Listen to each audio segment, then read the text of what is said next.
Nuestra Señora de la Salud, bigyan po natin siya ulit, isa pa malakas na palakpak.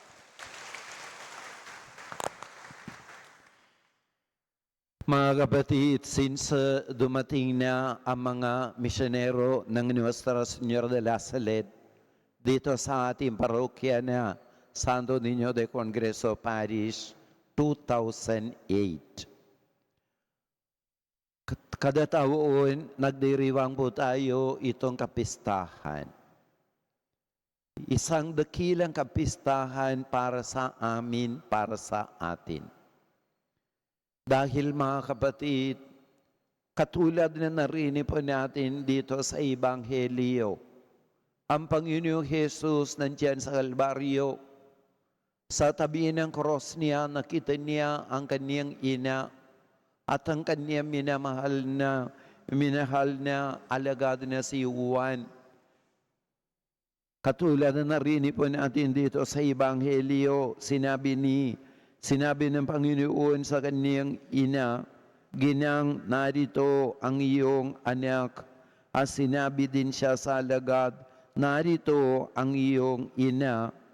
At ibinanggit din si San Juan sa atin, Kapitulo 19, versikulo 27, mula noon siya'y pinatira ng alagad na ito sa kaniyang bahay. Siguro mga kapatid, pumunta ang ating mahal na ina sa bundok ng Lasalet. Isa malayo na lugar, isa mataas na tawag natin na bundok.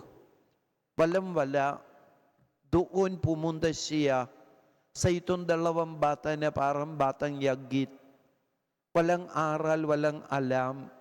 Malayo din sa Panginoon, malayo din sa simbahan, parang walang pakina ugali sa kanila. Sa kanila na ipakita ng ating mahal na ina 179 years ago. Siguro mga kapatid, ipakita siya sa kanila dahil hindi nila rin o takatulad sa atin din siguro, no? Siya'y pinatira ng alagad ni ito sa kaniyang bahay. Siguro, hindi nila pinatira, siguro hindi nila nag-imbita ng ating mahal na ina sa kanilang buhay. So mga kapatid, nandito po tayo, itong banal na pagdiriwag na ito.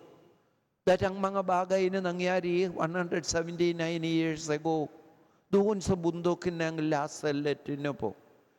Dumating siya sa kanila, ang sinabi nitong dalawang bata, "She's beautiful lady," isang magandang babae na sinabi. At sinabi din nila, "Weeping mother" nga sinabi. Dahil ito na nakita nila. Lagi, umbisa na nakita nila hanggang akyat na siya, she was tuloy-tuloy ang kaniyang iyak. So she came as a weeping mother, inviting us mga kapatid. Sinabi niya, "Lumapit kayo, dalhin ko kayo sa aking anak." Kahit hindi siya sinabi ganun, "Sige, lumapit kayo," sinabi, hindi siya sinabi, "Lumapit kayo, dalhin ko kayo sa aking anak." Pero the summary ng kaniyang mensahe, "Lumapit kayo, dalhin ko kayo sa aking anak." So paano niya tayong dalhin sa kaniyang anak, mga kapatid? Simple nga tatlong na bagay lang, no po, no? Una, mga kapatid, ang sabihin ng ating mahal na ina, "Lumapit kayo sa akin. Let us return to my son." Returning to him. She came with not any, anong tawag natin mga kapatid, with judgmental na. Hindi siya nagsisigaw sa kanila. She came with gentle words. Gentle words in that faraway place. So ibig sabihin mga kapatid, no person is far. Hindi malayo para sa Panginoon na abot sa atin. Hindi ko po alam ilan sa atin na pumunta sa Lasalet, no po, no? Sa Lasalet, hindi sila nga. Lasalet, France, si Ate Lorna. At least praise the Lord, si Ate Lorna, no? She was pumunta na siya. Ilang beses sa Telorma? 2?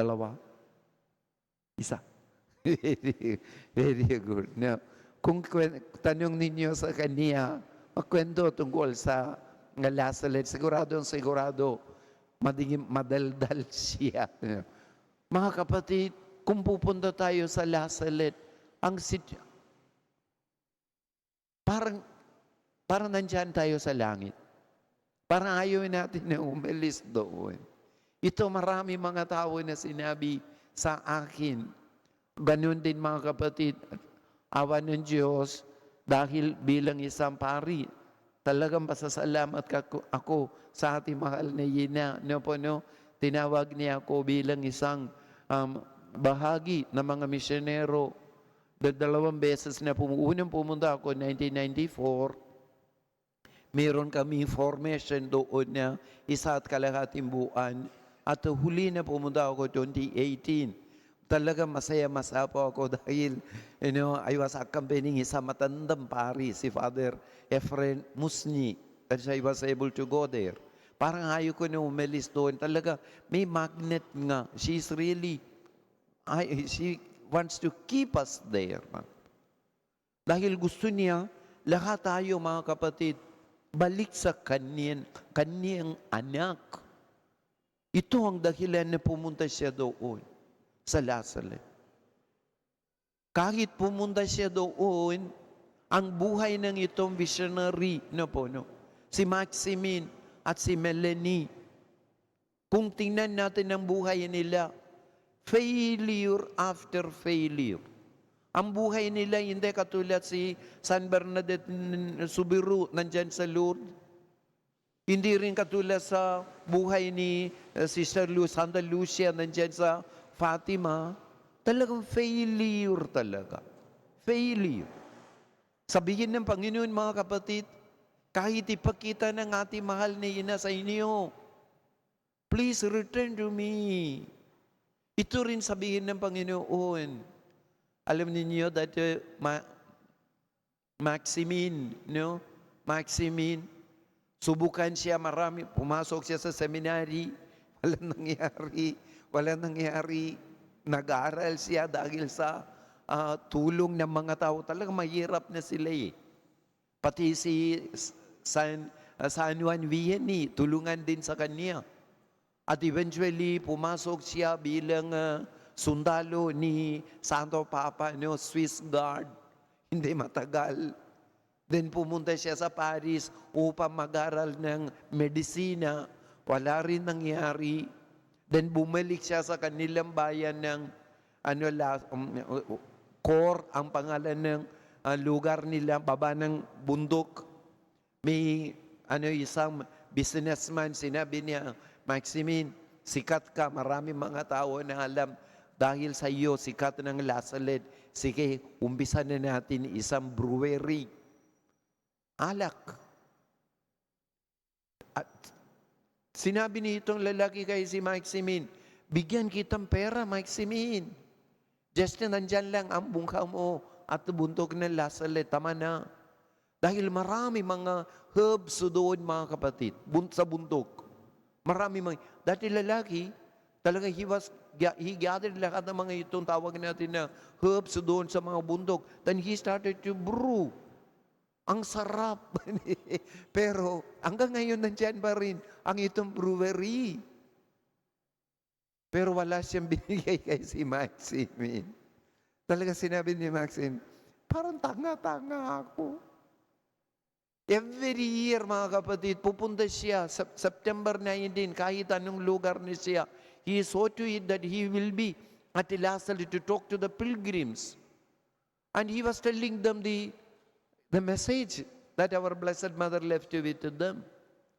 At the last meet sa celebration niya with the mga tao, sinabi niya sa mga tao, please wag ninyo mag-isip na sinungaling ako ang mga mangyari sa Lasalle, September 19, 1846.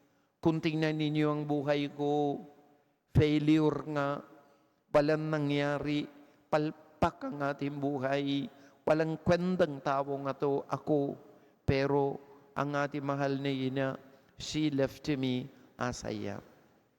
Looking at my life, do not judge the last event, sinabi.